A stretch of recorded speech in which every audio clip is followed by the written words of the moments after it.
Hello दोस्तों, पवन shuttle stop में आपका बहुत बहुत स्वागत है। मैं हूं आपका दोस्त पवन और आज मैं बात करने वाला हूं क्लैश ऑफ द टाइटंस की। जी हां, Apex Z Zigler versus 100 flutter FF attack. और ये कोई रिव्यू नहीं है, शेयर हार्डकोर कंपैरिजन है दोनों रैकेट्स के बीच में। लेकिन अगर आप इनके इंडिपेंडेंट रिव्यूज़ देखना चाहते हैं तो यहाँ पे एक के बाद एक लिंक जो है वो फ्लैश हो जाएगा, वहाँ पे आप जाकर के देख सकते हो। तो दोस्तों फाइनल वर्डिक्ट जरूर देखना, क्योंकि वो बेस्ड होगा इनकी इंडिपेंडेंट परफॉर्मेंस, कंपैरिजन और यहाँ तक कि प्लेयर स्पेसिफिक भी।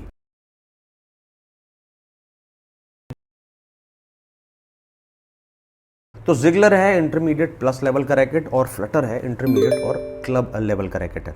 लेकिन यहाँ पे मैं दोनों रैकेट्स को इंटरमीडिएट के हिसाब से कंसिडर करते हुए ही कंपेयर करूंगा। तो यहाँ ज़िगलर की शाफ्ट है मीडियम और फ्लेक्स के बीच में, head heavy balance, slight head heavy मिलता है 290 मिलीमीटर्स पे। वहीं फ्लटर में आपको फ्लेक्सिबल शाफ्ट मिलती है और 300 मिलीमीटर्स का हेड बैलेंस मिलता है, यानी कि आपको अच्छी स्विंग स्पीड मिलती है, बढ़िया लीवर सिस्टम मिलता है, जिसकी वजह से आप अच्छी पावर जनरेट कर सकते हैं आसानी से। लेकिन यहाँ पे मैं इंटरमीडिएट और बिलो लेवल के प्लेयर्स की अगर बात करूँ तो उनकी गेम में हमें स्ट्रेंथ, एफर्ट और टेक्निक जो है वो उतनी ज़्यादा देखने को नहीं मिलती और ज़्यादातर गेम जो है वो पावर पे चलती है। तो अगर मैं इजी पावर जनरेशन की बात करूँ तो कंपैरेटिवली फ्लटर जो है वो ज़्यादा बेहतर परफॉर्मेंस देता है, क्योंकि ज़िगलर का हेड जो है वो कंपैरेटिवली थोड़ा लाइट है, तो आपको पावर जनरेट करनी पड़ती है और उसके लिए आपको रिस्ट की टेक्निक या शोल्डर की टेक्निक थोड़ी बेटर लगानी पड़ती है, जिससे कि आपको साथ साथ एक्यूरेसी भी मिले। तो दोस्तों एज इंटरमीडिएट प्लेयर्स हमारे साथ कई बार ऐसा होता है कि हम लोग मिस हिट कर जाते हैं, तो स्वीट स्पॉट से नहीं लगती है, तो कई बार जो है साइड से थोड़ा लग जाती है, थोड़ा एजेस से लग जाती है, और ऐसे में क्या होता है कि रैकेट्स कई बार वोबल कर जाते हैं, कभी ट्विस्ट कर जाते हैं। तो यहाँ पे दोनों को जब मैंने कंपैरिजन किया तो ज़िगलर का हेड क्योंकि काफ़ी लाइट है, तो उस वजह से इसका कंट्रोल फ्लटर से थोड़ा बेटर है, तो उस वजह से इसकी वॉबलिंग जो थी या ट्विस्टिंग थी वो कंपैरेटिवली मुझे कम लगी। और फ्लटर में क्योंकि आपको हेड बैलेंस जो है वो काफ़ी सॉलिड मिलता है, तो जब भी इम्पैक्ट होता है तो उस पर वॉबलिंग और ट्विस्टिंग का इम्पैक्ट थोड़ा ज़्यादा फील होता है।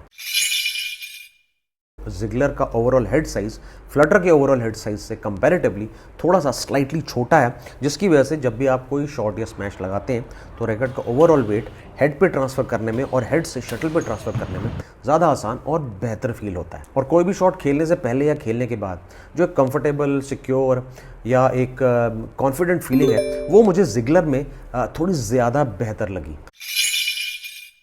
तो आर्म फटीग या ओवरऑल फटीग की अगर मैं बात करूं तो यहाँ सबसे पहले पॉइंट की बात करूंगा जहां मैंने बताया था कि फ्लटर जो है आपको फुल फ्लेक्सिबल शाफ्ट मिलती है, हेड बैलेंस जो है आपको 300 मिलीमीटर्स का मिलता है, तो वहाँ पे आपको इजी पावर जनरेशन जो है वो बेहतर मिलती है, और उसी के बेसिस पे ओवरऑल फटीग जो है लॉन्गर रैलीज में फ्लटर में मुझे कम लगा। क्योंकि देखिए ज़िगलर में एक तो आपको फ्लेक्सिबल और मीडियम के बीच में शाफ्ट मिलती है, वहीं हेड बैलेंस जो है वो काफ़ी कंपैरेटिवली काफ़ी कम मिलता है 290 मिलीमीटर्स, जिसमें जब आप लॉन्गर रिलीज में जब जाते हैं तो वहाँ पे थकान या फटीग जो है वो थोड़ी ज़्यादा फील होगी।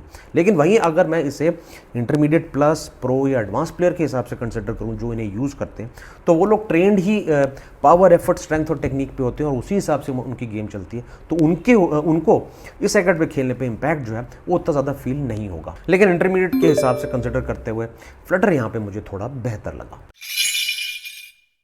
तो ड्यूरेबिलिटी के सेक्शन में अगर मैं बात करूँ तो देखिए मेरी गेम में आपको ज़्यादा स्मैशेस या बहुत ज़्यादा अटैकिंग गेम नहीं मिलेगी।